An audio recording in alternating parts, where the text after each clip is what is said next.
안녕하세요. 오늘 저는 제 인생의 이야기를 들려드리려고 합니다. 저는 김수환이라고 합니다. 이제 40 중반이 되었네요. 제가 들려드릴 이야기는 제 어린 시절부터 시작됩니다. 성북동의 큰 저택에서 시작된 이야기죠. 그 저택에서 저는 어머니와 함께 살았습니다. 어머니는 그곳에 가정부셨어요. 저희에게 주어진 곳은 저택의 작은 방이었죠. 그곳에서 우리는 조용히 최대한 눈에 띄지 않게 살아야 했습니다. 어린 나이였지만 저는 그것이 우리의 자리라는 걸 알고 있었어요. 고모님이 저희를 볼 때마다 짓는 표정이 아직도 선명합니다. 가정부 주제에 이 집에 기생하죠. 라는 말을 던질 때 그 차가운 목소리도요. 어머니는 그저 고개를 숙이고 죄송합니다라는 말씀만 하셨죠. 하지만 그때마다 제 가슴 한켠이 무너져 내렸어요. 다행히도 사모님께서는 달랐습니다. 고모님의 그런 태도를 묵인하지 않으셨어요. 아이는 아이야. 그 아이에게 상처 주는 말은 하지 마세요라고 말씀하시며 저희를 보호해 주셨죠. 회장님도 마찬가지셨어요. 직접적인 말씀은 없으셨지만 늘 따뜻한 눈길로 저희를 보살펴 주셨습니다. 하지만 저는 늘 의문이 있었습니다. 왜 우리는 이런 삶을 살아야 하는 걸까? 왜 우리는 이 큰 저택에서 살면서도 숨어 살아야 하는 걸까? 그리고 가장 큰 의문, 우리 아버지는 누구신 걸까? 어머니는 제가 아버지에 대해 물을 때마다 말을 돌리셨어요. 수환아, 엄마만 믿어주렴이라는 말씀만 하셨죠. 2층은 우리에게 금지된 공간이었습니다. 마치 보이지 않는 벽이 있는 것처럼요. 저는 그 2층을 바라보며 자랐습니다. 때로는 그곳에서 들려오는 웃음소리, 대화 소리를 들으며 말이죠. 그럴 때마다 저는 생각했습니다. 우리도 저런 평범한 가족의 모습을 가질 수 있을까? 고모님은 제가 마당에서 놀 때면 어린애가 이곳을 더럽히지 않았으면 좋겠군요라고 말씀하셨어요. 그럴 때마다 저는 더욱 움츠러들었습니다. 하지만 사모님은 그때마다 제게 다가와 다정하게 말씀하셨죠. 여기서도 내가 잘 자랄 수 있도록 도와줄게. 그 말씀이 제게는 큰 위로가 되었습니다. 어머니는 그런 상황에서도 늘 당당하셨어요. 비록 고개를 숙이시긴 했지만 결코 자존심을 잃지 않으셨습니다. 수환아, 우리가 어디서 살든 어떤 모습으로 살든 내가 바르게만 자라준다면 그걸로 충분해라고 말씀하시며 저를 키우셨죠. 그 말씀은 지금도 제 가슴 속에 깊이 새겨져 있습니다. 그런 생활이 계속되던 어느 날이었습니다. 회장님께서 저를 따로 부르셨어요. 저는 떨리는 마음으로 회장님 앞에 섰죠. 수환아, 공부는 잘하고 있니? 의외의 질문이었습니다. 저는 조심스럽게 대답했죠. 네, 열심히 하고 있습니다. 회장님은 잠시 저를 바라보시더니 그래, 그래야 한다라고 말씀하셨습니다. 그날 이후로 회장님은 종종 제 성적에 대해 물어보셨어요. 사모님을 통해 제 성적표를 전달받으시곤 했죠. 그때마다 저는 묘한 감정을 느꼈습니다. 마치 아버지가 자식의 성적을 확인하는 것 같은 그런 낯설지만 왠지 모르게 따뜻한 감정이었어요. 어머니는 그런 회장님의 관심에 대해 특별한 말씀을 하지 않으셨습니다. 다만 수환아, 더 열심히 해야 한다라고 말씀하실 뿐이었죠. 저는 그 말씀대로 정말 열심히 공부했습니다. 어쩌면 회장님의 관심이 제게는 큰 동기가 되었는지도 모릅니다. 사모님도 저를 각별하게 챙기셨어요. 가끔 고모님의 눈을 피해 과자나 책을 몰래 건네주시곤 하셨죠. 공부하는데 도움이 될 거야 라며 말이에요. 그럴 때마다 저는 왜 이렇게 저를 신경 써주시는지 궁금했습니다. 하지만 질문할 수는 없었죠. 그저 감사하게 받아들일 뿐이었습니다. 어느 날은 제가 실수로 2층 계단을 올라가다가 고모님과 마주친 적이 있었어요. 그날 고모님의 표정은 정말 무서웠습니다. 이 계단은 내가 올라올 수 있는 곳이 아니야 라고 말씀하시며 저를 내려다 보셨죠. 저는 그대로 도망치듯 내려왔습니다. 그날 밤 사모님이 우리 방을 찾아오셨어요. 수아나, 마음에 담아두지 마렴. 내가 잘못한 게 아니야 라고 말씀해 주셨죠. 그리고 어머니와 오랫동안 이야기를 나누셨습니다. 저는 이불 속에서 그분들의 조용한 대화 소리를 들으며 잠이 들었어요. 회장님과 사모님의 그런 배려는 계속되었습니다. 특히 제 교육에 관해서는 더욱 신경을 써주셨어요. 좋은 학원도 다닐 수 있게 해주셨고, 필요한 책이나 학용품도 모두 지원해 주셨죠. 고모님은 그런 모습을 못마땅해 하셨지만, 회장님의 뜻이라 어쩔 수 없었나 봅니다. 저는 그 시절 이런 관심과 배려가 단순한 동정은 아닐 거라고 생각했습니다. 뭔가 더 깊은 이유가 있을 거라고요. 하지만 확신할 수는 없었죠. 다만 어머니의 표정을 볼 때마다, 그리고 회장님과 사모님의 따뜻한 눈빛을 마주할 때마다 이 모든 것이 우연은 아니라는 생각이 들었습니다. 어느 날 어머니가 제게 말씀하셨습니다. 수아나, 우리 이사를 가기로 했어. 저는 순간 놀라서 어머니를 쳐다봤어요. 우리가 이 저택을 떠난다니 믿기지 않았습니다. 목동의 아파트로 이사를 간다고 하셨어요. 처음에는 불안했습니다. 이곳을 떠나면 어머니의 일자리는 어떻게 되는 건지, 우리는 어떻게 살아가야 하는 건지. 하지만 어머니는 미소를 지으시며 말씀하셨죠. 걱정하지 마. 회장님께서 우리를 위해 마련해 주신 거야. 그제서야 알았습니다. 이 이사가 단순한 이사가 아니라는 것을요. 회장님께서 우리를 위해 준비해 주신 새로운 시작이라는 것을. 이사 날이 다가왔습니다. 고모님은 우리가 떠난다는 소식을 듣고 드디어 이 집이 정리되겠군요, 라며 냉소적으로 말씀하셨어요. 하지만 더 이상 그 말에 상처받지 않았습니다. 우리에게는 새로운 시작이 기다리고 있었으니까요. 짐을 싸는 동안 사모님께서 저희 방에 찾아오셨습니다. 잘 지내야 해. 가끔 보고 싶을 거야 라고 말씀하시며 눈시울을 붉히셨어요. 그리고 어머니와 오랫동안 이야기를 나누셨죠. 저는 그때 처음으로 사모님의 눈물을 봤습니다. 이사 당일 저는 마지막으로 이 저택을 둘러보았습니다. 수많은 기억이 담긴 이곳. 좋은 기억도 아픈 기억도 모두 이곳에 남겨두고 가야 했습니다. 마당에서 놀던 자리, 몰래 숨어 책을 읽던 구석, 사모님께 과자를 받던 부엌. 모든 곳이 새록새록 떠올랐어요. 짐을 모두 실은 트럭이 출발하려는 순간이었습니다. 저는 무심코 2층을 올려다봤어요. 그곳에는 회장님께서 서 계셨습니다. 창문 너머로 저를 바라보시는 회장님과 눈이 마주쳤죠. 회장님은 굳은 표정이셨지만 눈가에는 뭔가 다른 감정이 서려 있는 것 같았어요. 저는 깊이 고개 숙여 인사를 드렸습니다. 그때 이상한 느낌이 들었어요. 마치 이별이 아닌 새로운 시작을 알리는 인사 같다는 생각이 들었거든요. 회장님도 고개를 끄덕이셨고 옆에 계시던 사모님은 손수건으로 눈가를 닦으셨습니다. 트럭이 저택의 대문을 빠져나올 때 저는 뒤를 돌아보았습니다.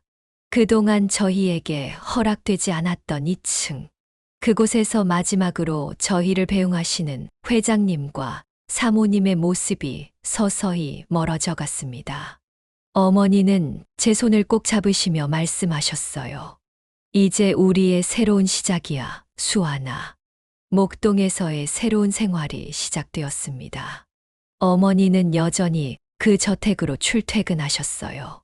매일 아침 일찍 나가셔서 늦은 밤에 돌아오시는 고된 생활이었죠. 하지만 어머니는 한 번도 힘들다는 내색을 하지 않으셨습니다. 내가 공부에만 전념할 수 있다면 이 정도는 아무것도 아니야 라고 말씀하시곤 했어요.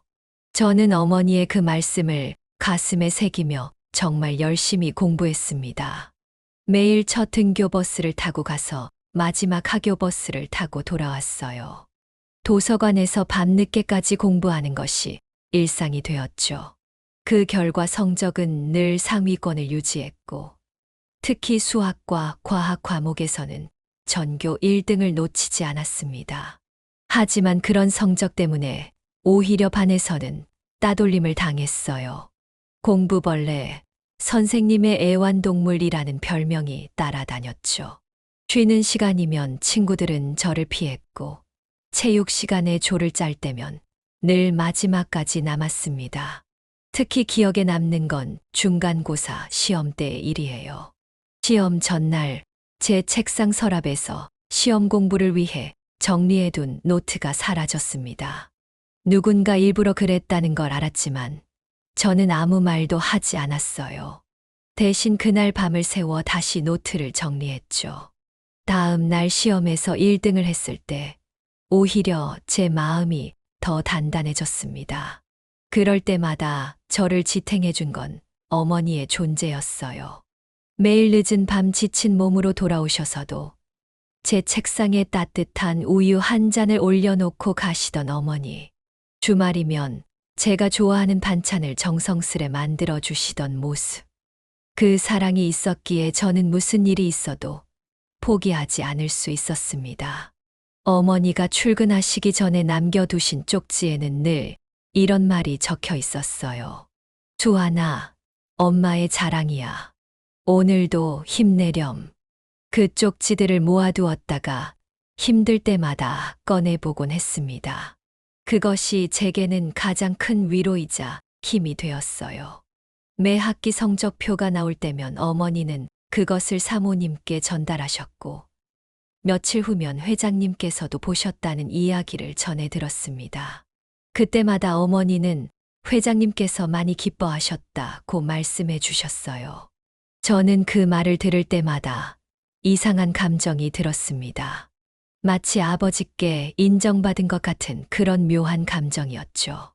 친구들 사이에서 따돌림을 당하던 어느 날, 우연히 복도에서 담임 선생님과 마주쳤습니다. 선생님께서는 제게 이런 말씀을 해주셨어요. 수아나, 너는 특별한 아이야. 지금은 힘들지 모르지만 내가 가진 재능과 노력하는 모습이 언젠가는 반 아이들에게도 좋은 영향을 줄 거야. 그 말씀은 제게 큰 위로가 되었습니다. 결국 제 진심이 통했는지 고학년이 되면서 반 친구들의 태도가 조금씩 변하기 시작했어요. 수학을 어려워하는 친구들을 도와주면서 조금씩 마음의 벽이 허물어졌죠. 어쩌면 그때의 경험이 제가 더 강한 사람으로 성장하는데 도움이 되었는지도 모릅니다. 시간이 흘러 저는 대학생이 되었습니다. 그해 겨울 뉴스를 통해 회장님의 별세 소식을 접했습니다. 가슴이 먹먹했어요. 어머니는 그날 평소보다 일찍 퇴근하셨고 집에 돌아오자마자 오랫동안 아무 말씀도 하지 않으셨죠. 장례식장은 당연히 크고 북적였습니다. 저희는 멀리서 조문을 했어요. 가까이 가지 못하고 멀리서 바라보기만 했지만 마음만은 누구보다 무거웠습니다. 사모님께서 저희를 발견하시고는 먼 눈빛으로 고개를 끄덕여 주셨어요. 그 눈빛에서 깊은 슬픔이 느껴졌습니다. 장례식이 끝나고 일주일이 지났을 때였습니다. 어느 날 밤 어머니께서 제 방을 찾아오셨어요. 평소와는 다른 무거운 표정이셨습니다. 수아나, 이제는 내게 모든 것을 말해 주어야 할 것 같구나. 어머니의 목소리가 떨렸습니다. 그날 밤 저는 충격적인 진실을 알게 되었습니다. 회장님이 제 친아버지였다는 사실을요. 어머니는 떨리는 목소리로 이야기를 시작하셨습니다. 젊은 시절 가정부로 일하면서 회장님과 가까워졌고 저를 임신하게 되었다고.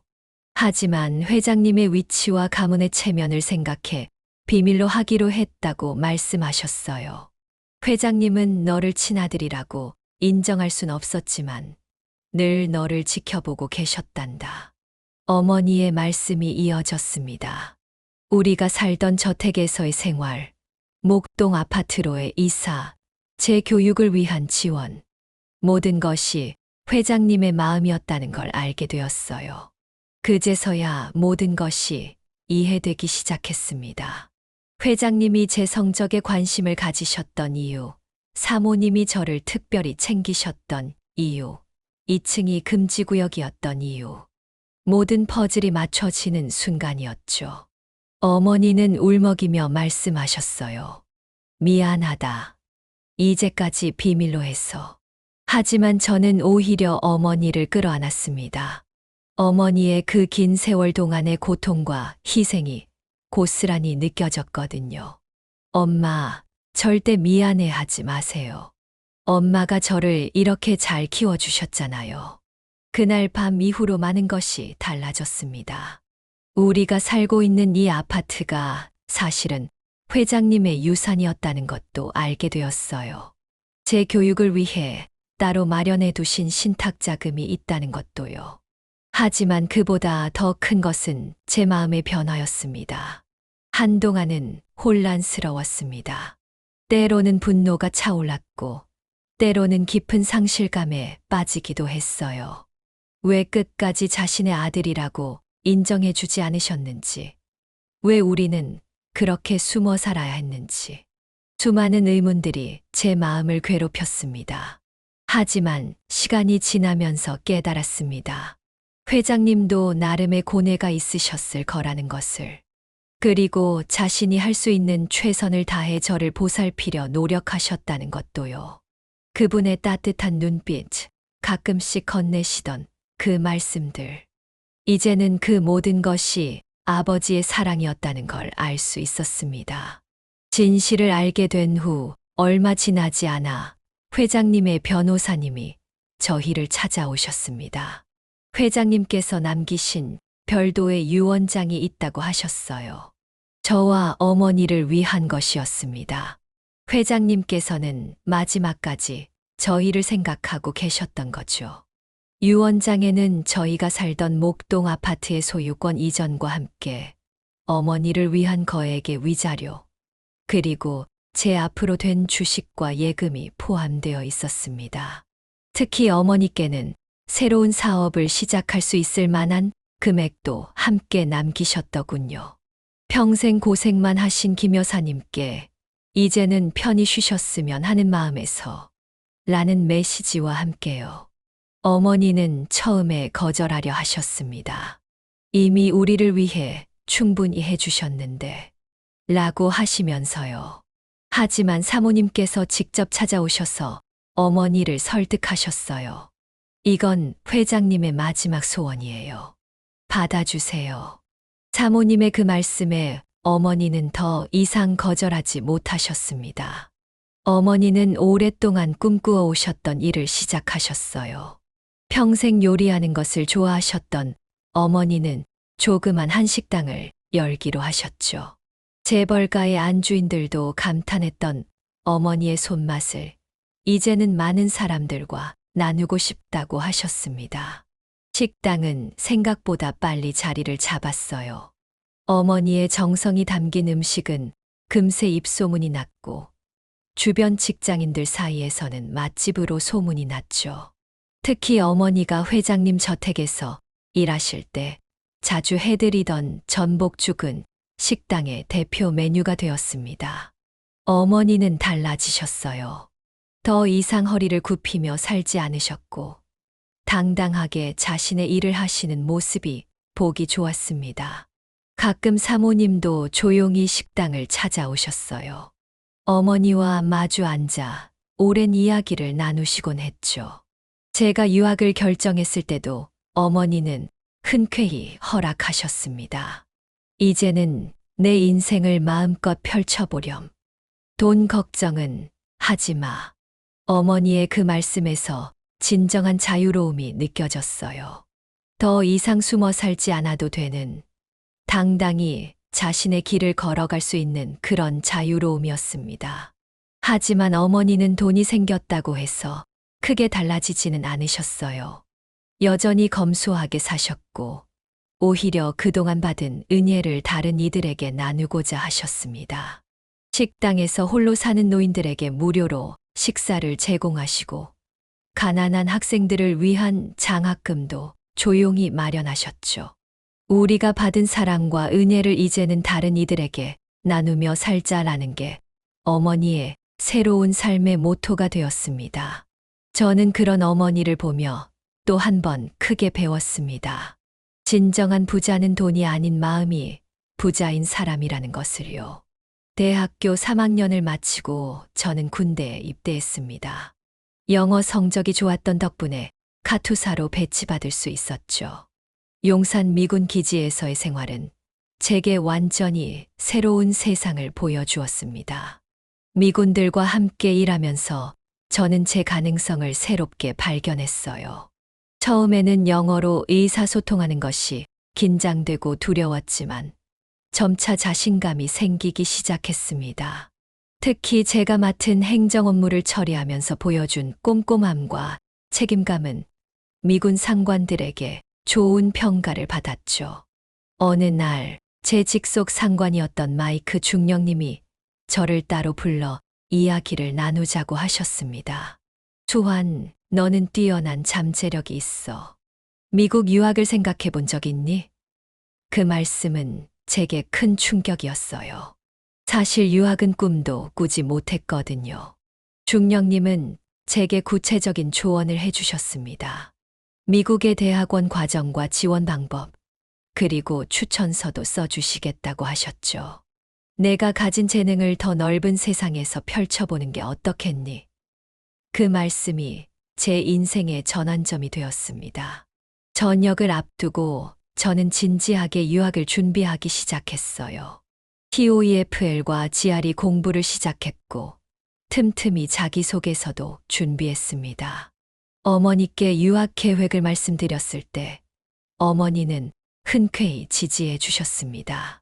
내가 하고 싶은 공부를 마음껏 하렴. 이제는 내 꿈을 위해 달려갈 때야. 보스턴의 한 대학원에서 합격 통지를 받았을 때의 기쁨은 아직도 생생합니다. 어머니는 기쁨의 눈물을 흘리셨고, 마이크 중령님도 축하 이메일을 보내주셨죠. 내가 갈 수 있는 곳까지 가보렴이라는 어머니의 말씀이 제게는 큰 힘이 되었습니다. 유학 생활은 생각했던 것보다 훨씬 더 험난했습니다. 첫 학기는 특히나 힘들었어요. 카투사 시절 자신감을 얻었다고 생각했던 영어 실력이 학문적인 토론과 전문적인 용어들 앞에서는 한없이 부족하게 느껴졌습니다. 수업 중에 교수님의 질문을 제대로 이해하지 못해 당황했던 순간들, 그룹 프로젝트에서 제 의견을 제대로 전달하지 못해 좌절했던 시간들, 매일 밤 녹음해둔 수업을 다시 들으며 필기하고 모르는 단어들을 정리하는 게 일상이 되었죠. 문화적 차이도 큰 장벽이었습니다. 수업 후 동기들과 함께하는 사교 모임에서도 늘 외로움을 느꼈어요. 농담을 이해하지 못해 웃음이 어색했고, 미국의 정치나 문화에 대한 이야기가 나올 때면 대화에 끼지 못하고 구석에 있어야 했죠. 하지만 그때 제게 힘이 되어준 건 어머니의 모습이었습니다. 어머니도 재벌가의 저택에서 처음 일하실 때 이런 감정을 느끼셨을 거란 생각이 들었어요. 그런데도 절대 포기하지 않고 묵묵히 견디며 앞으로 나아가셨잖아요. 저도 그렇게 해야겠다고 다짐했습니다. 도서관에서 밤을 새우는 날이 많아졌어요. 수업 준비를 위해 예습은 3번씩 하고 발표 준비를 할 때면 리허설도 수없이 했습니다. 룸메이트가 너무 무리하는 거 아니야? 라고 걱정할 정도였죠. 하지만 저는 멈출 수 없었어요. 제게 이 기회를 주신 분들을 실망시킬 수 없었으니까요. 점차 변화가 생기기 시작했습니다. 두 번째 학기부터는 수업 내용을 더 잘 이해할 수 있게 되었고, 토론에서도 제 의견을 조금씩 말할 수 있게 되었어요. 교수님께서는 제 리포트에 많은 발전이 보인다는 코멘트를 달아주시기도 했죠. 그룹 프로젝트에서도 제 역할을 찾아갔습니다. 비록 유창한 발표는 어려웠지만 데이터 분석과 보고서 작성에서는 제 꼼꼼함을 인정받았어요. 동기들도 제 성실함을 알아봐 주었고, 점차 친구들도 생기기 시작했습니다. 3학기 때는 학과 내 연구 프로젝트에 참여할 기회를 얻었어요. 밤낮 없이 연구실에서 시간을 보냈지만 그때만큼 행복했던 적이 없었습니다.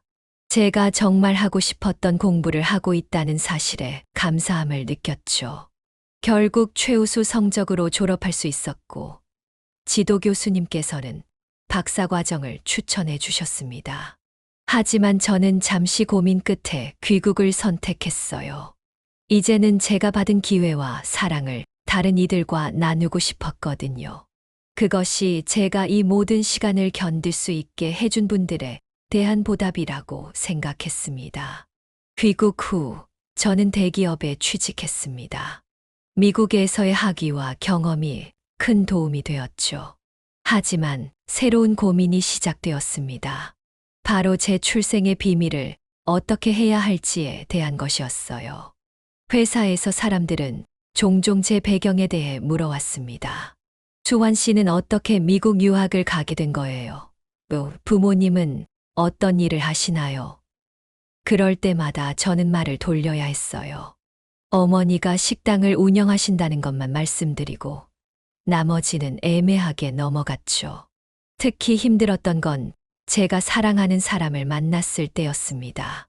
지금의 아내를 처음 만났을 때 저는 행복하면서도 무거운 마음이었어요.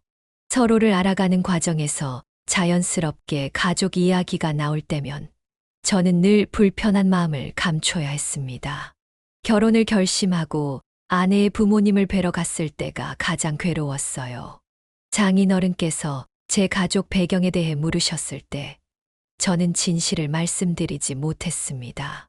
아버지는 일찍 돌아가셨습니다 라는 말로 대신했죠. 거짓말은 아니었지만 완전한 진실도 아니었습니다. 때로는 아내에게 모든 것을 털어놓고 싶은 충동이 들었어요. 특히 아내가 여보, 당신은 왜 가끔 그렇게 슬픈 눈을 하고 있어요? 라고 물을 때면 더욱 그랬죠. 하지만 그때마다 어머니와의 약속이 떠올랐습니다. 어머니는 늘 말씀하셨어요. 이 비밀은 우리가 지켜야 할 약속이야. 회장님의 명예를 위해서도 사모님을 위해서도 저는 그 말씀을 이해했습니다. 이것은 단순히 제 개인의 문제가 아니었으니까요. 많은 사람들의 인생이 얽혀 있는 이야기였습니다. 직장에서 승진하고 더 많은 사람들을 만나면서 이런 상황은 더욱 빈번해졌어요. 특히 사업차 만나는 사람들 중에는 회장님을 알았던 분들도 있었습니다. 가끔 그분들이 회장님 이야기를 꺼낼 때면 제 심장은 더욱 빠르게 뛰었죠. 그러던 어느 날, 한 모임에서 우연히 고모님을 뵙게 되었습니다. 저를 알아보셨는지는 모르겠지만 그분은 제게 무심한 눈길 한 번을 주셨을 뿐이었어요. 하지만 그날 밤 저는 오랫동안 잠을 이루지 못했습니다.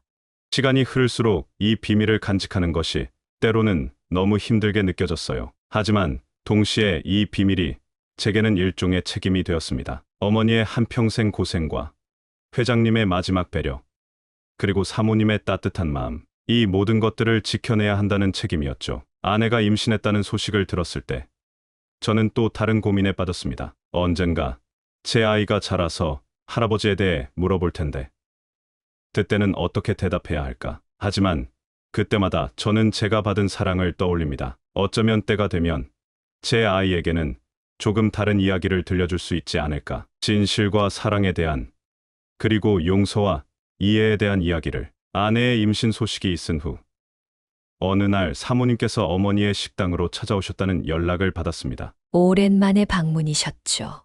저도 급히 식당으로 향했습니다. 사모님은 여전히 우아하셨지만 세월의 흔적이 느껴졌어요. 주하나, 이제 내가 아버지가 된다고 들었구나. 사모님의 첫마디에 저는 놀랐습니다. 어머니께서 알려드린 걸까요? 사모님은 잠시 저를 바라보시더니 눈시울을 붉히셨습니다. 내가 태어났을 때가 생각나는구나. 회장님이 얼마나 기뻐하셨는지. 그날 처음으로 알게 된 이야기들이 있었습니다. 제가 태어났을 때 회장님께서 몰래 산부인과에 찾아가셨다는 것. 제 작은 손을 잡아보시고는 눈물을 흘리셨다는 것. 그리고 사모님께서 그 모든 것을 알고 계셨다는 사실도요. 나는 회장님을 원망하지 않았어. 사모님의 말씀에 저는 고개를 들었습니다. 인생이란 게 그렇게 단순하지만은 않으니까. 그리고 내 어머니도 그분의 순수한 마음을 나는 알고 있었단다. 사모님의 목소리에는 깊은 이해와 포용이 담겨 있었습니다. 사모님께서는 회장님이 돌아가시기 전 마지막으로 하신 말씀을 들려주셨어요. 조한이가 잘 자라서 다행이요. 내가 해준 게 없는데. 그 말씀을 전해 들었을 때 저는 참았던 눈물을 터뜨리고 말았습니다. 이제는 내가 아버지가 될 거야. 그러면 더 잘 이해할 수 있을 거다. 사모님의 말씀은 계속되었습니다. 인생은 실수와 후회로 가득하지. 하지만 그 속에서도 우리는 서로를 이해하고 용서하며 살아가는 거란다. 그게 바로 사랑이지. 어머니는 조용히 우리의 대화를 지켜보시다가 사모님의 손을 잡으셨습니다. 두 분의 눈에는 수십 년의 세월이 고스란히 담겨 있었어요. 저는 그제서야 깨달았습니다. 이 두 분은 각자의 자리에서 서로를 이해하고 존중하며 살아오셨다는 것을. 주하나, 내 아이에게는 자랑스러운 아버지가 되어주렴. 사모님의 말씀에 저는 깊이 고개를 숙였습니다. 회장님이 하고 싶으셨던 것들, 내가 다 해주길 바란다. 그 말씀에 담긴 의미를 이해하는 데는 그리 오래 걸리지 않았습니다. 사모님은 떠나시기 전 작은 선물을 주고 가셨어요. 회장님이 쓰시던 만년필이었습니다. 이건 회장님이 내 이름을 처음 써보셨던 만년필이란다. 이제는 내가 가지고 있으렴. 그 만년필에는 수십 년의 시간과 사랑이 고스란히 담겨 있었습니다. 그날 이후 제 마음속 깊이 자리 잡고 있던 무거움이 한결 가벼워진 것 같았어요. 사모님의 포용과 이해가 제게는 큰 위로가 되었습니다. 이제는 더 이상 과거에 묶여 있지 않아도 된다는 것을. 그리고 이 모든 것이 우리 가족의 특별한 사랑의 형태였다는 것을 깨달았습니다. 시간이 흘러 이제 제 아들이 5살이 되었습니다. 어머니는 식당 일을 은퇴하시고 고향으로 내려가셨어요. 주말마다 저희 가족이 찾아뵙는 게 일상이 되었죠. 어머니는 손주를 무릎에 앉히고 옛날 이야기를 들려주시길 좋아하십니다. 어머니가 들려주시는 이야기는 늘 희망에 관한 것입니다. 어려운 시절에도 절대 희망을 잃지 않았다는 것, 그리고 그 희망이 지금의 행복으로 이어졌다는 것. 어머니의 주름진 얼굴에는 늘 따뜻한 미소가 깃들어 있습니다. 저는 이제 대학에서 강의도 하고 있습니다.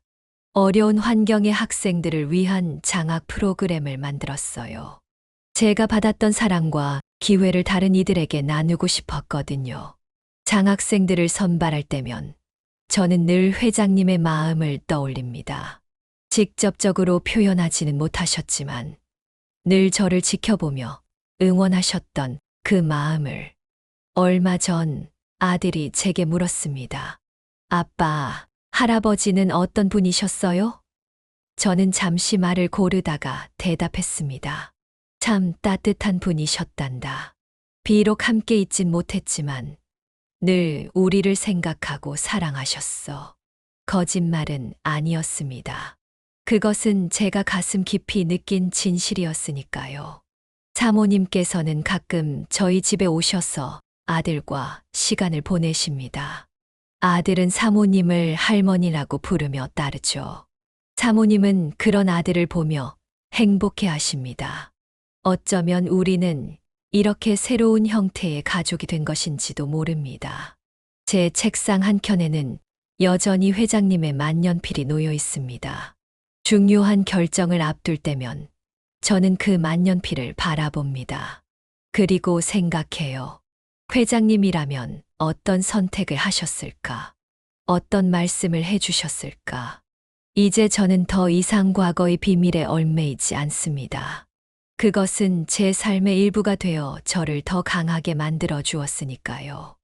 어머니의 헌신, 회장님의 사랑, 사모님의 포용. 이 모든 것들이 제가 현재의 제가 되는데 밑거름이 되었습니다. 때로는 성북동 그 저택 앞을 지날 때가 있습니다. 그때마다 2층 창문을 바라보게 되죠. 이제는 더 이상 아픔으로 다가오지 않습니다. 대신 감사함이 가득합니다. 그곳에서의 모든 순간들이 제게는 특별한 선물이었다는 것을 이제는 알기 때문입니다. 저는 이제 제 아들에게 물려주고 싶은 것이 있습니다. 그것은 바로 사랑하는 법입니다. 조건 없이 사랑하고, 이해하고, 용서하는 법. 제가 어머니와 회장님, 그리고 사모님께 배운 그 사랑의 방식을요. 비록 평범해 보일 수 있지만 이것이야말로 제가 받은 가장 특별한 유산이자 행복이라고 생각합니다. 그래서 저는 오늘 이 이야기를 전하고 싶었습니다. 누군가에게는 위로가 되길, 또 누군가에게는 희망이 되길 바라면서요. 우리의 인생이 완벽하지 않더라도 그 속에서 진정한 사랑과 행복을 발견할 수 있다는 것을, 그것이 제가 40이 넘어 깨달은 가장 소중한 진실입니다. 지금까지의 제 이야기를 들어주셔서 감사합니다. 이 이야기를 전하면서 저는 몇 가지 깨달음을 나누고 싶습니다. 우리는 살면서 많은 선택의 순간들을 마주합니다. 어머니는 저를 낳기로 선택하셨고, 그 무거운 비밀을 평생 안고 살아가기로 선택하셨죠. 회장님은 직접적으로 아버지의 역할을 하지는 못했지만 당신만의 방식으로 사랑을 표현하기로 선택하셨습니다. 사모님은 이해하고 용서하는 길을 선택하셨고요. 이런 선택들이 모여 한 사람의 인생이 됩니다. 때로는 그 선택이 완벽하지 않을 수도 있고 누군가에게는 상처가 될 수도 있습니다. 하지만 중요한 것은 그 선택 속에 담긴 진심과 사랑이 아닐까요? 저는 그렇게 생각합니다. 어머니께서는 늘 말씀하셨습니다. 세상에는 두 가지 종류의 사람이 있단다. 상처 주는 사람과 그 상처를 보듬어 주는 사람. 저는 이제 그 말씀의 의미를 더 깊이 이해합니다. 고모님의 차가운 말씀은 상처였지만 사모님의 따뜻한 위로는 치유였죠. 우리는 선택할 수 있습니다. 어떤 사람이 될 것인지를. 인생에는 완벽한 시작이란 없는 것 같습니다. 저는 재벌가에 숨겨진 아들로 태어났고, 그것은 제가 선택할 수 없는 운명이었죠.